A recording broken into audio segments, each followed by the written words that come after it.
things to do in order to get the Canada study permit or the study visa or whatsoever you call it. But of course, remember that when you arrive Canada, that is when you are going to get your permit. So for now, what you are going to be applying for on IRCC is what we call the student visa. That is how I can put it. If you are new here, my name is Milton. Thank you for coming. Please like this video and share if you find the content interesting. Now, I'm going to be telling you about 3 things you need to do in order to get your Canada study visa. First, apply on time. Time is very important, and if you do not apply on time, it may cost you. How is it going to cost you? Because according to IRCC is the only Canadian website where visas are submitted. Brother, sister, if you do not do biometrics, okay, to apply for a visa to Canada, if you have not done biometrics and somebody is telling you you are waiting for a visa, I'm so sorry to tell you that that is not how it works. Now, if you do not apply on time, it may affect you because IRCC is not stable, and therefore they are saying that they will take 6 weeks to process your visa. But a lot of people end up at the end of the day don't get their visas within 6 weeks. Some get it early, some get it even after 2 months. So please break the cycle and apply as early as possible. Point number 2, proof of funds. For you to study in Canada, I have said it times and again that Canada is not a cheap country. For you to study in Canada, this is what you need to know about proof of funds. First, remember I have a YouTube channel. It should be up here.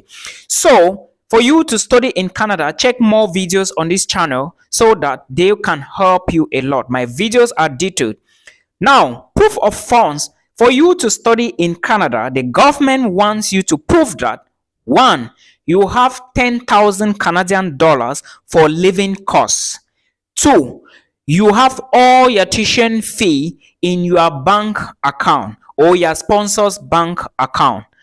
3, it's either you prove to them why you are going to Canada and why you have to return back. So you have to prove to them why you want to go to Canada and that you will leave Canada after you finish your study program. I hope you understand. This is for your proof of funds side. Now, the other things you need to understand is that proof of funds is point number 2. The next point I want to talk about, I will join the 2 together, is home ties and of course letter of explanation. Do not forget what I said on YouTube, on my YouTube videos for proof of funds to study in Canada, and do not forget the explanation for letter of explanation. I'm going to do it again in subsequent videos. Now remember that you need to prove to the Canadian government that you have people back home, you have properties back home that will enable you. You need to show them reasons why they should give you the visa, because after the study program is over, you have to return back home. You need to always prove this at all times during visa application. Letter of explanation is a letter you explain to tell the visa officer which program you are going for, the duration of the program, the name of the school, who is your sponsor, why you choose Canada, what the program is going to do when you return to your home country, and of course, what are some of the experiences you are going to gain for the program. This is how it works. Those of you who are applying for jobs in Canada, international students, please understand that most of these jobs now are fake. Those of you asking me how you can get working visas, I don't do working visas, guys. I do not apply for visas for people, except if you come for an admissions and we negotiate. I don't do visas. Those of you applying for working opportunities, or those of you who are applying for jobs online, be careful. There are fake job sites online, guys. Even the job bank, there are fake jobs in there. So they will give you the job. What is going to happen is they will give you the job offer and ask you some few questions about yourself and your family. And if you show more interest, they will now come and say that you have to pay $1,000 for LMIA. There is no LMIA that you are supposed to pay. You cannot be asked to pay $1,000 or pay for your own LMIA. It is the employer's duty to give you all documents and sponsor you. Any employer asking you to pay them money is not a real employer. Any offer letter you get without a letterhead is not a good offer letter. Any letter you get and they're asking you for money, I mean for jobs, then it is not a good offer letter. So if you are applying for jobs in Canada, you should know that a lot of these jobs are fake. If you want to apply for jobs in Canada, don't apply for 6 months job. Apply for something which is at least 1 month and 1 year and above. It is important because visa is the determining factor.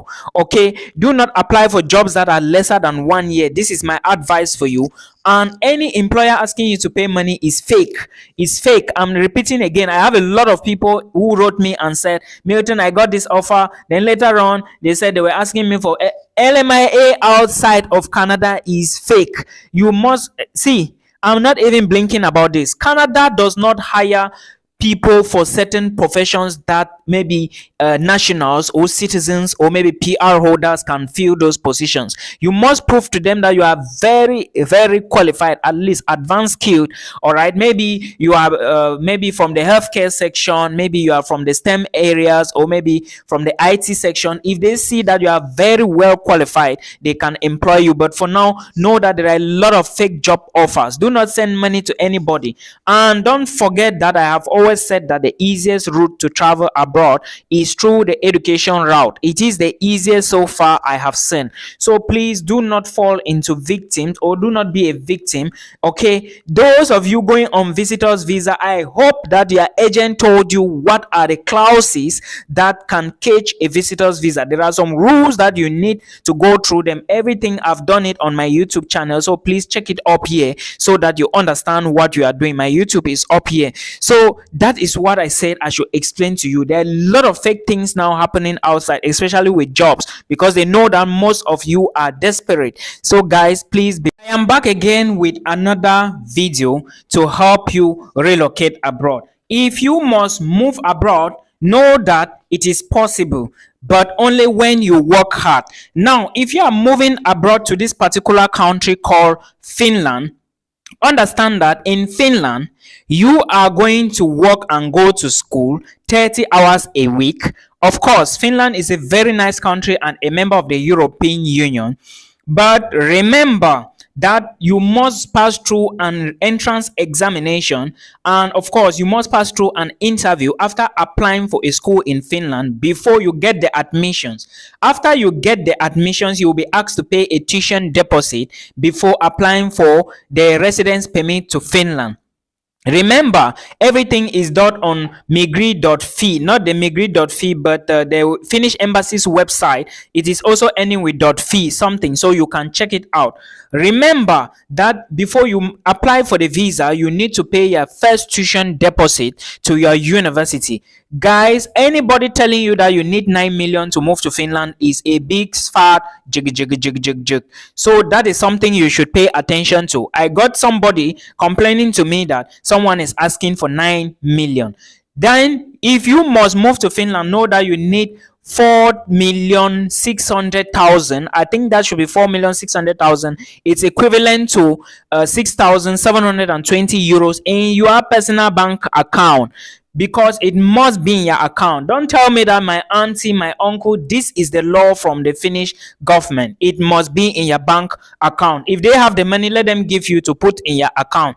Remember, you cannot put the money just at once. You cannot just carry 4 million and maybe your visa application is next week. You want to put the money today. No, you need to build the account. You need to build the account. You need to build your profile to make it solid. Okay, they want to see that the account is actually yours before they can give you the visa.